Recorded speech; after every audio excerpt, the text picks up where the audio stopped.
Jadi di topik kali ini itu kita akan menjelaskan tentang koneksi antar materi. Apa sih hubungan antar materi-materi yang telah kita pelajari, yaitu merancang perencanaan pembelajaran dan asesmen, lalu prinsip pembelajaran dan prinsip asesmen. Koneksinya itu apa sih? Tetapi sebelum kita melangkah ke sana, akan saya jelaskan kembali tentang yang pertama, strategi merancang perencanaan pembelajaran dan asesmen, lalu prinsip pembelajaran dan prinsip assessment, lalu kita akan mengkoneksikan materi-materi tersebut menjadi satu.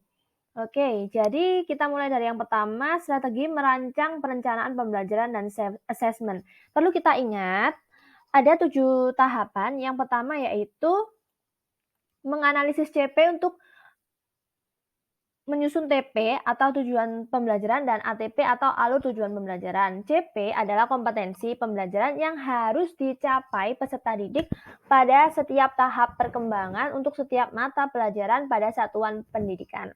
Yang kedua, yaitu merencanakan dan melaksanakan assessment diagnostic. Assessment diagnostic itu adalah assessment yang dilakukan di awal untuk mengidentifikasi atau mengetahui lebih lanjut kompetensi, kekuatan, kelemahan peserta didik, dan hasilnya digunakan sebagai rujukan dalam merencanakan pembelajaran sesuai dengan kebutuhan pembelajaran peserta didik. Yang ketiga, ada mengembangkan modul ajar. Jadi, dari assessment diagnostic, kita telah mengetahui kebutuhan pembelajaran peserta didik, oleh karena itu kita bisa membuat modul ajar yang dikembangkan harus bersifat esensial, menarik, bermakna, dan menantang, relevan, dan kontekstual, serta berkesinambungan. Yang keempat adalah merencanakan pembelajaran dengan tahap capaian dan karakteristik peserta didik. Pembelajaran paradigma baru itu berpusat pada peserta didik ya.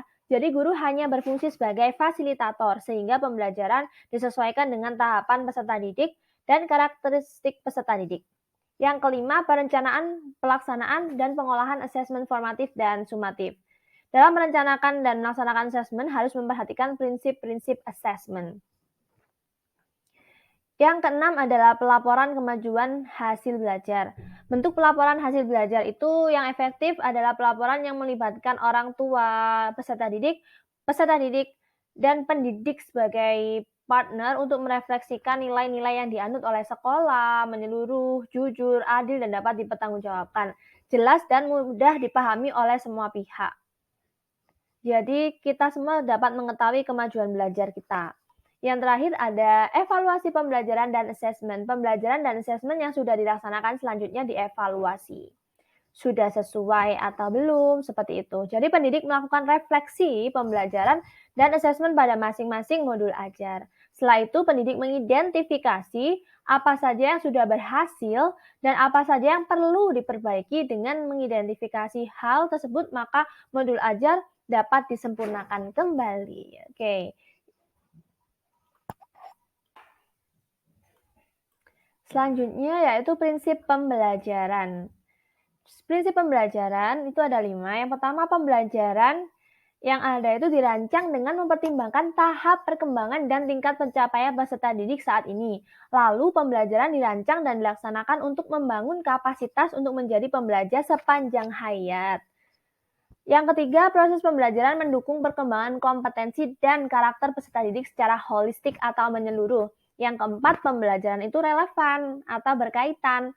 Yang kelima, pembelajaran berorientasi pada masa depan dan berkelanjutan. Jadi kita belajar itu bermakna dan berkelanjutan. Jadi bisa dipakai hingga kapanpun, hingga akhir hayat, oke? Oke, selanjutnya ada prinsip assessment. Assessment merupakan bagian terpadu dari proses pembelajaran. Assessment dirancang dan dilakukan sesuai dengan fungsi assessment dengan keleluasaan untuk menentukan teknik, waktu pelaksanaan supaya efektif mencapai tujuan pembelajaran yang telah kita rancang pada awal ketika kita membuat modul ajar. Yang ketiga, assessment dirancang secara adil, proporsional, valid, dan dapat dipercaya untuk menjelaskan kemajuan belajar dan menentukan keputusan tentang langkah selanjutnya, apa yang akan kita ambil. Yang keempat, laporan kemajuan belajar dan pencapaian peserta didik bersifat sederhana dan informatif.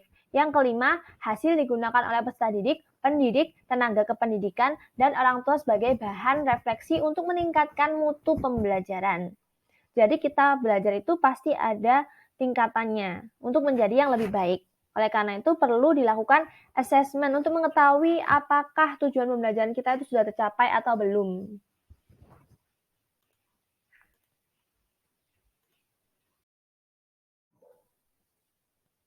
Jadi apa sih koneksi antar materi ketiga poin di atas? Menurut saya pribadi, koneksinya itu seperti ini. Ketika kita sebagai seorang pendidik ingin merencanakan pembelajaran dan asesmen yang efektif, kita harus memperhatikan 7 langkah yang telah ada, yang telah saya jelaskan di awal. Lalu dalam merancang perencanaan pembelajaran itu, kita tidak boleh lupa untuk memperhatikan prinsip pembelajaran dan prinsip asesmen. Supaya apa? Supaya kita dapat mencapai tujuan pembelajaran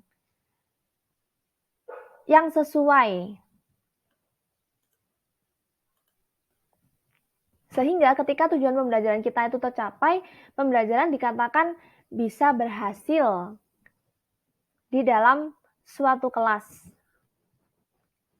Oke, menurut saya itu saja koneksi antar materi yang saya jelaskan.